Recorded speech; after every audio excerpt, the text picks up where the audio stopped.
সবাই বলে কোনো ধর্মই খারাপ কথা বলে না, কিন্তু মুসলিমরা কেন অন্য ধর্মের লোকদের ইসলাম গ্রহণ করতে বলে? বোন, আপনি বললেন সব ধর্মে ভালো সব কথা থাকে, কিন্তু মুসলিমরা আমাকে ইসলাম গ্রহণ করতে বলে কেন? অন্য যেসব ধর্ম আছে সেগুলো যা বলে তার বেশিরভাগ কথাই ভালো। তবে ইসলাম ভালো কথা বলার পাশাপাশি আপনাকে দেখাবে কিভাবে সেটা অর্জন করতে হয়।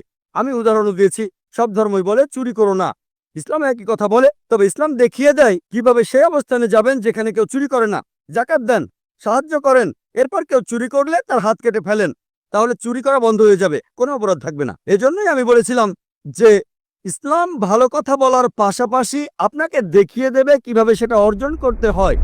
যদি সর্বশক্তিমান আল্লাহ যে কোনো কিছুই তৈরি করতে পারেন, কেন তার সমস্ত পৃথিবী তৈরি করতে 6 দিন লাগলো? বোন প্রশ্ন করলেন যে আল্লাহ যদি যে কোনো কিছু সৃষ্টি করতে পারেন তাহলে কেন 6 দিন সময় নিলেন?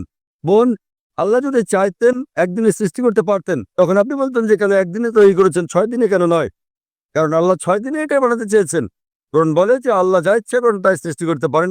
অনেক আয়াতে আছে, আল্লাহ বলেন কোরআনে সূরা আলে ইমরান অধ্যায় 3 আয়াত নম্বর 59, إن مثل عيسى عند الله كمثل آدم خلق من تراب ثم قال له كن فيكون। আল্লাহ আদম আলাইহিস সালামকে সৃষ্টি করেছেন, যেমন তিনি যীশু খ্রিস্টকে সৃষ্টি করেছেন ধুলো থেকে, তিনি বলেন হও আর তা হয়ে যায়। আল্লাহ যখন কিছু সৃষ্টি করতে চান তিনি বলেন হওয়ার হয়ে যায়, তিনি ইচ্ছে করলেই এটা হয়ে যায়। আল্লাহ যদি ইচ্ছে করেন আপনি 9 মাস পরে জন্মাবেন, তাহলে আপনি 9 মাস পরে জন্ম নেবেন। আল্লাহ যদি চান 1 সেকেন্ডে, তাহলে মাত্র 1 সেকেন্ডেই। তো আল্লাহ চাইলেন যে তিনি কোনো কিছু 6 দিনে সৃষ্টি করবেন, তাই তিনি করলেন। পৃথিবীতে অনেক মানুষ ভুল কাজ করছে। আমার ভাবতে খুব অবাক লাগে, এতগুলো মানুষ দোজখে যাবে। তিনি অবাক হচ্ছেন এতগুলো মানুষ কিভাবে দোজখে যাবে। আমাদের এই জীবনটা হলো পরীক্ষা। আপনারা যদি ভালো করে দেখেন যে নিচু গ্রেডের পরীক্ষাগুলোতে বেশিরভাগ ছাত্র পাশ করে, তবে উপরের লেভেলে গেলে সেখানে পাশ করাটা কঠিন। উদাহরণস্বরূপ কোনো কঠিন পরীক্ষায় বসেছেন, যেমন মেডিকেল কলেজে ভর্তি হতে গেলে আপনাকে পড়তে হবে, খাটাখাটনি করতে হবে, পড়াশোনা করতে হবে। একইভাবে বেহেশতে যেতে গেলে এটা সহজ কাজ না, এটা মেডিকেলে ভর্তির চেয়েও অনেক কঠিন কাজ। তাই এটা আসলে পরকালের জন্য পরীক্ষা। যারা আল্লাহর নির্দেশগুলো মেনে চলবেন তারা ইনশাআল্লাহ বেহেশতে যেতে পারবেন। আশা করি মনে উত্তরটা পেয়েছেন। অনিতা এবং আমি মার্কেটিং এক্সিকিউটিভ পদে চাকরি করছি। আমি জানতে চাই যে শেষ পর্যন্ত সকল মুসলিম নাকি জান্নাতে যাবে এবং যারা অমুসলিম তারা সবাই জাহান্নামে যাবে। তো আমি এই বিষয়ের ব্যাখ্যা জানতে চাচ্ছি।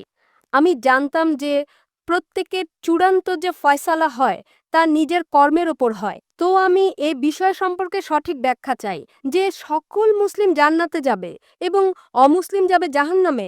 যদি সবাই তারা ভালো কাজ করে, যদি অমুসলিম ভালো কাজ করে, তাহলে কেন তারা জাহান্নামে যাবে? বোন সুন্দর প্রশ্ন করেছেন যে ওনার এক বান্ধবী বলেছেন যে যারা মুসলমান তারা আখিরাতে জান্নাতে যাবে, অমুসলিমরা যাবে দোজখে।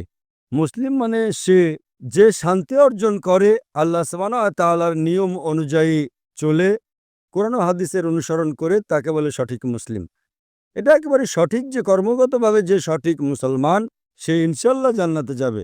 কিন্তু আপনার প্রশ্ন হচ্ছে যে অমুসলিম ভালো কাজ করে সে কেন জান্নাতে যাবে না? বোন, জান্নাতে যাওয়ার জন্য শর্ত আছে 4টি। যখন আমি আমার 10ম শ্রেণী পাশ করি, আমি সেন্ট পিটার্স স্কুল থেকে পাশ করি।